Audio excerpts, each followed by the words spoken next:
Puji Tuhan, hari ini kita bersyukur kita akan beribadah dan kita mulaikan untuk ibadah pada pagi hari ini. Pertolongan kita ialah dari Tuhan yang menjadikan langit dan bumi, dan Engkau Allah yang tidak pernah meninggalkan perbuatan tangan-Mu yang ajaib. Kami sungguh bersyukur Tuhan, Engkau yang memungkinkan kami untuk kami boleh beribadah pada hari ini. Tuhan, Engkau siapkan hati kami untuk kami boleh beribadah dengan Roh-Mu Tuhan yang terus ada bersama dan menyertai menjadi bagian kami, sehingga Tuhan kami boleh beribadah dengan penuh sukacita. Terima kasih Tuhan.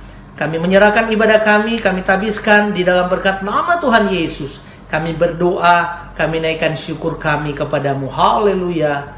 Amin.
Selamat pagi.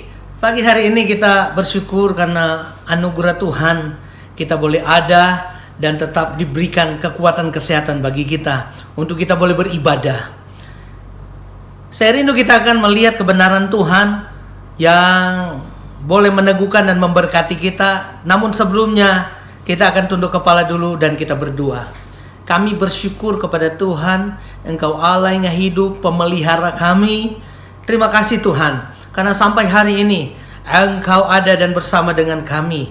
Penyertaan Tuhan sempurna dalam hidup kami, sehingga Engkau boleh memungkinkan kami untuk kami boleh beribadah walaupun melalui live streaming. Tapi kami tahu bahwa Tuhan ada bersama dengan kami. Demikian juga ada bersama dengan seluruh jemaat Tuhan dimanapun mereka berada. Terima kasih Bapa. Kami siap untuk diberkati Tuhan dengan kebenaran Tuhan. Kami baca, kami renungkan firman-Mu. Dalam nama Tuhan Yesus, kami berdoa, kami naikkan syukur kami. Haleluya. Sama-sama kita yang siap diberkati, katakan amin.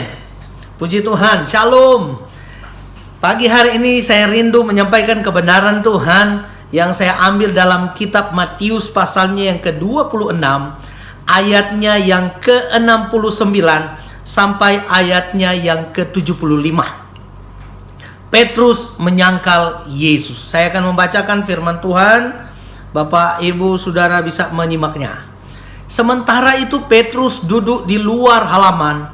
Maka datanglah seorang hamba perempuan kepadanya, katanya, "Engkau juga selalu bersama-sama dengan Yesus, orang Galilea itu."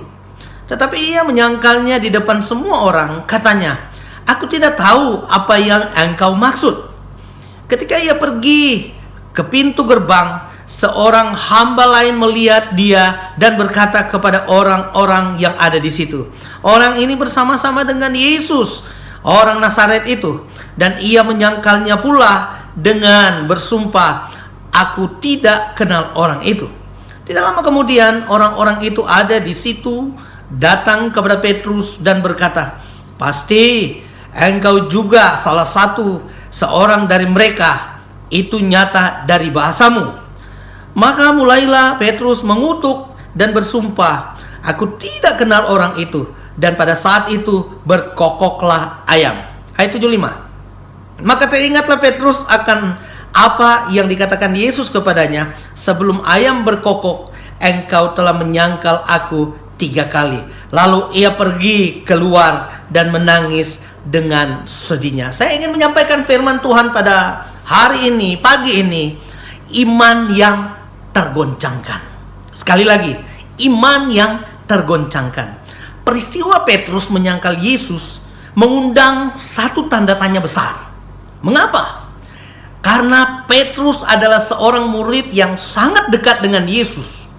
Karena kemanapun Yesus pergi, pasti Petrus juga ada di sana. Kalau kita perhatikan bagian ini, pertanyaan mengapa seorang murid yang namanya Petrus ini bisa menyangkal? Bapak Ibu Saudara kekasih di dalam Tuhan, ada begitu banyak orang Kristen yang terus mengikuti Yesus dengan cara yang aman. Mau jadi murid Yesus tetapi tidak mau terima masalah. Tidak mau lewati tekanan, maunya selalu cari aman dalam kehidupannya. Tetapi kita melihat iman yang tergoncangkan ini datang kepada Petrus. Mengapa Petrus imannya tergoncangkan? Pertanyaannya, mengapa seorang murid seperti Petrus ini bisa menyangkal? Yang pertama saya mencatat di sini, ketika kita membandingkan dengan ayat sebelumnya, ayat 34 dan ayat yang ke-35, saya mendapati di sana bahwa ternyata tindakan Petrus tidak sesuai dengan pernyataannya. Sekali lagi, tindakan Petrus tidak sesuai dengan pernyataannya atau tidak sesuai dengan perkataan yang dia sampaikan pada waktu itu. Kalau saya mundur, saya lihat di ayat yang ke-34 dan 35 berkaitan dengan Petrus juga ya akan menyangkal Yesus dan Yesus sudah peringatkan dia. Ayat yang ke-34, Yesus berkata kepadanya, "Aku berkata kepadamu, sesungguhnya malam ini sebelum ayam berkokok, engkau telah menyangkal aku 3 kali." Ayat 35, kata Petrus kepadanya, Sekalipun aku harus mati bersama-sama engkau, aku takkan menyangkal engkau. Semua murid yang lain pun berkata demikian. Itu pernyataan yang sangat luar biasa. Sekalipun, ya, Alkitab katakan, sekalipun dia harus mati bersama-sama dengan Yesus, dia tidak akan menyangkal. Nah, Bapak Ibu Saudara kekasih dalam Tuhan, tindakan Petrus tidak sesuai dengan perkataannya. Tindakan Petrus tidak sesuai dengan perkataannya. Kita kembali lihat ayat yang ke-69. Ternyata pada waktu itu Petrus duduk di luar halaman. Artinya bahwa Petrus mengikuti Yesus dari jauh. Pada peristiwa iman Petrus tergoncangkan karena apa? Ternyata Petrus mengikuti Yesus tetapi dia menjauh. Dia jauh, ya. Dia jauh dari Yesus. Petrus memisahkan diri dari Yesus hanya untuk apa? Mencari aman. Dia hanya memantau aja, dari jauh aja dia melihat dan dia melihat. Bapak Ibu Saudara kekasih dalam Tuhan, kehidupan kekristenan tidak lepas dari pergumulan iman. Kadang kita diingatkan, bahkan diizinkan Tuhan untuk mengalami goncangan iman. Petrus mengalami goncangan iman. Imannya tergoncangkan. Pernyataan awalnya sekalipun dia harus mati, tetapi dia tetap, imannya akan tetap kuat. Imannya akan tetap, dia tidak akan pernah meninggalkan Yesus. Dia tidak akan menyangkal Yesus. Tetapi sebaliknya, justru hal itu yang terjadi. Mungkin goncangan itu terjadi bagi kita semua. Goncangan masalah pekerjaan, masalah ekonomi. Saat ini kita mengalami yang namanya situasi yang semua tergoncangkan. Masalah sosial, masalah ekonomi, masalah politik, semua tergoncangkan. Masalah kita dalam beribadah pun kita mengalami goncangan. Yang tadinya kita mungkin lebih bebas, kita datang berkumpul, beribadah di dalam rumah Tuhan, di gereja. Tetapi saat ini justru kita dilokalisir dalam situasi yang mungkin bagi kita ini sangat sulit. Karena apa? Karena kita harus beribadah di rumah masing-masing. Nah, ini yang terjadi. Apakah ini akan menggoncangkan kita? Ada orang-orang Kristen yang maunya di rumah. Ada orang-orang Kristen yang maunya di gereja. Ketika ada ibadah di gereja, mereka tidak datang. Tetapi sebaliknya, ketika diperhadapkan dalam situasi sekarang, dalam musibah yang terjadi berkaitan dengan virus corona atau COVID-19, justru ketika mereka melakukan dari rumah, ada banyak orang pinginnya, ayo kita ke gereja, ayo kita ke gereja. Padahal sebelumnya kalau diajak mau ibadah di gereja, mereka cuma tinggalnya di rumah. Sekarang diberi kesempatan untuk ibadah di rumah, maunya datang di gereja. Jadi situasi itulah yang kadang-kadang menggoncangkan kita dari iman kita. Tetapi saya mau berkata kepada kita semua, Yesus pun mengalami goncangan. Yesus pernah mengalami goncangan itu. Ia berkata, Eloi, Eloi, lama sabachthani. Allahku, Allahku, mengapa engkau meninggalkan aku? Situasi dan kondisi yang bisa menggoncangkan kita, sebagaimana yang terjadi kepada Yesus, itu pun yang dialami oleh kita semua saat-saat ini. Tetapi apapun situasi dan kondisinya, menggoncangkan kita, ingat, Yesus itu tetaplah Tuhan. Ingat, Yesus itu adalah penolong kita. Iman tergoncangkan di situasi lingkungan kita, tergoncangkan dan menggoncangkan kita. Tetapi ingat, Yesus itu adalah Tuhan. Yesus itu yang berkorban bagi kita dan menyelamatkan kita. Yang kedua, kenapa Petrus mengalami goncangan iman? Dan pertanyaan di sini bahwa mengapa Petrus itu bisa menyangkal? Yang kedua, ternyata karena Petrus menganggap aturan Tuhan itu bisa dilanggar demi untuk mencari zona nyaman. Sekali lagi, Petrus anggap bahwa aturan Tuhan itu bisa dilanggar demi untuk mencari zona nyaman. Cari aman. Kalau kita membaca dalam Matius pasal 26 ayat 69 sampai 75, kita akan mendapatkan dan merasakan tekanan yang semakin meningkat dari penyangkalan Petrus. Yang pertama di sana, penyangkalan pertama Petrus di ayat yang ke-70. Pertama Petrus hanya berkata, "Aku tidak tahu apa yang engkau maksud." Ketika ada pertanyaan-pertanyaan di ayatnya yang ke-70, tetapi menyangkala di depan semua orang katanya, "Aku tidak tahu apa yang engkau maksud." Ini pertanyaan dari beberapa perempuan yang ada pada waktu itu. Maka datanglah seorang hamba perempuan, katanya, "Engkau juga selalu bersama-sama dengan Yesus orang Galilea itu." Tetapi jawab Petrus pertama apa?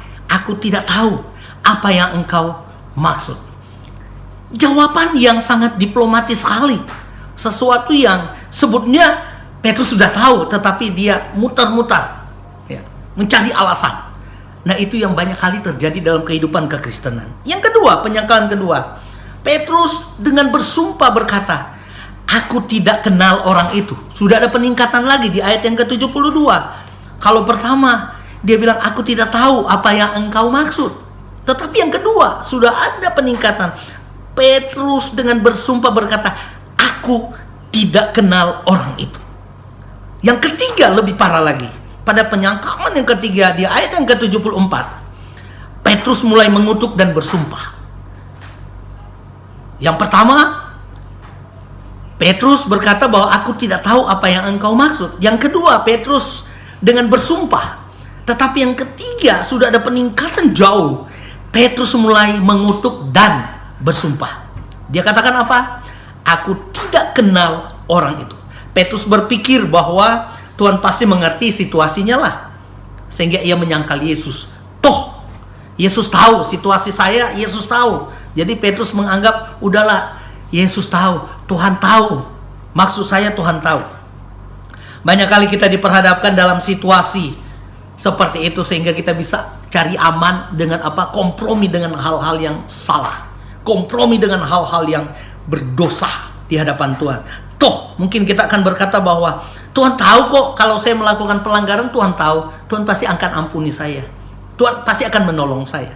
Dampaknya bagi kita nanti akan terbiasa untuk kita melakukan dosa, kesalahan yang sama, kalau kita menganggap bahwa dosa itu sudah biasa.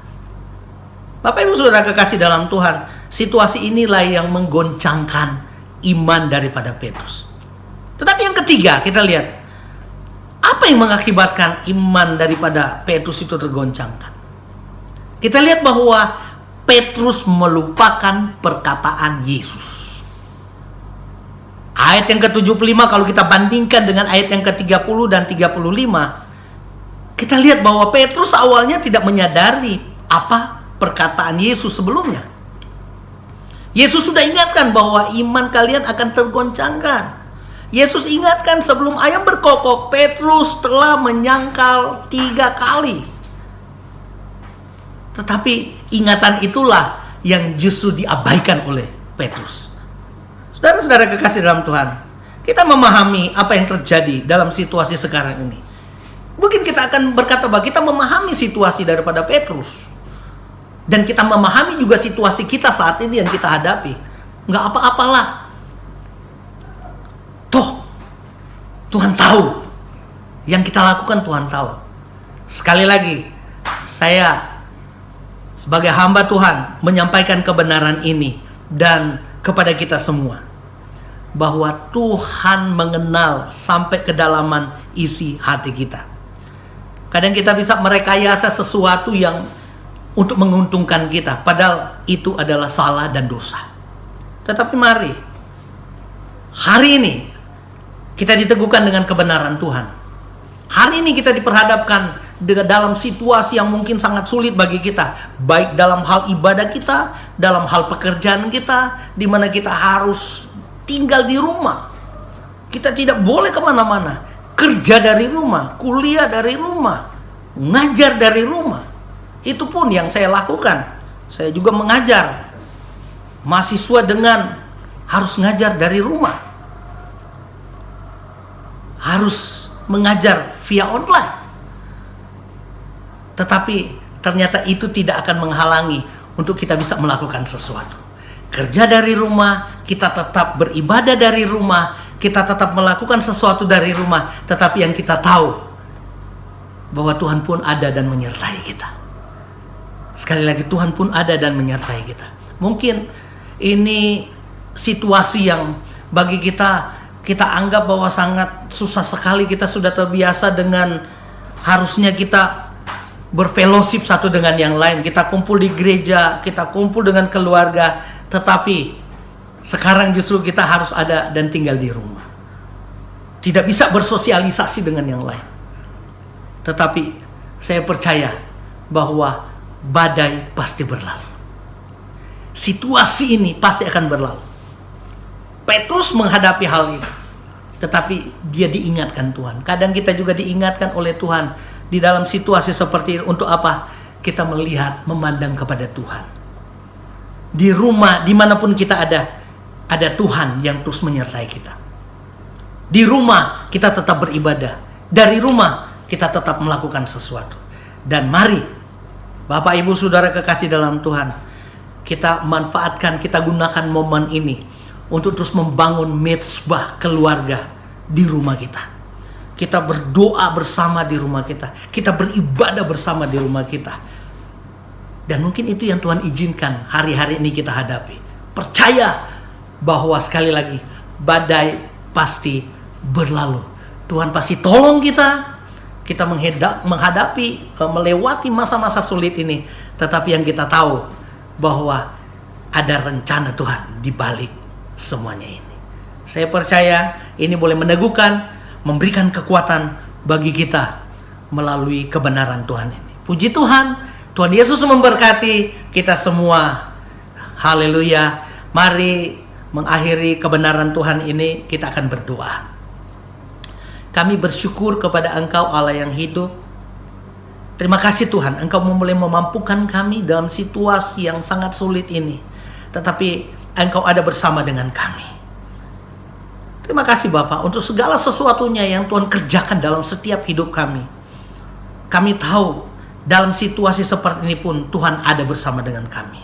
Walaupun kami harus tinggal di rumah, kami harus bekerja dari rumah, kami harus belajar dari rumah. Tetapi kami tahu bahwa Tuhan memampukan kami dan Tuhan terus menolong kami. Kami terus berdoa Tuhan.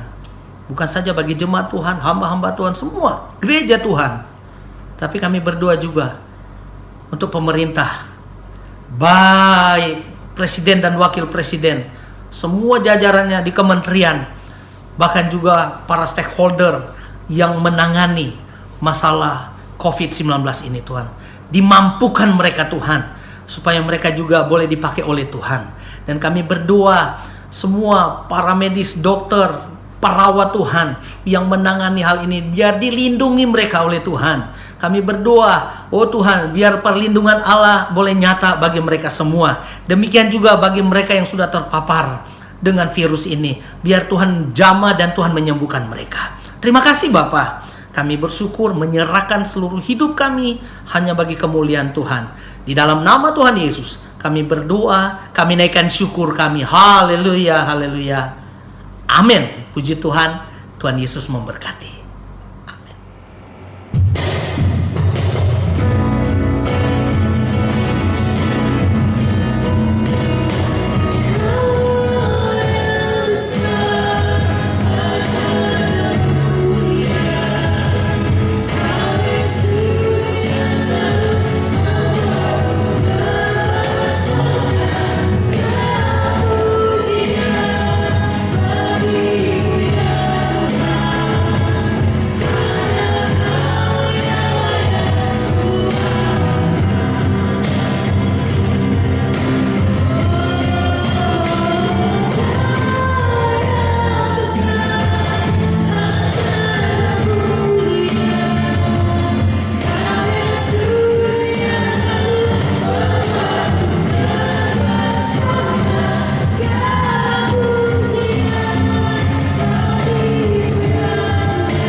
Puji Tuhan, kita akan mengakhiri ibadah pada hari ini. Arahkanlah hidupmu kepada Tuhan dan terimalah berkat Tuhan. Tuhan memberkati engkau dan melindungi engkau. Tuhan menyinari engkau dengan wajah-Nya dan memberi engkau kasih karunia. Dan Tuhan menghadapkan wajah-Nya kepadamu dan memberi engkau damai sejahtera. Dan biarlah kiranya kasih dari Allah Bapa, anugerah dalam anaknya Tuhan Yesus Kristus, dan di dalam persekutuan Roh Kudus akan terus menyertai kita sekalian. Saat ini, seterusnya, sampai Yesus Tuhan datang kedua kali. Haleluya, haleluya. Amin.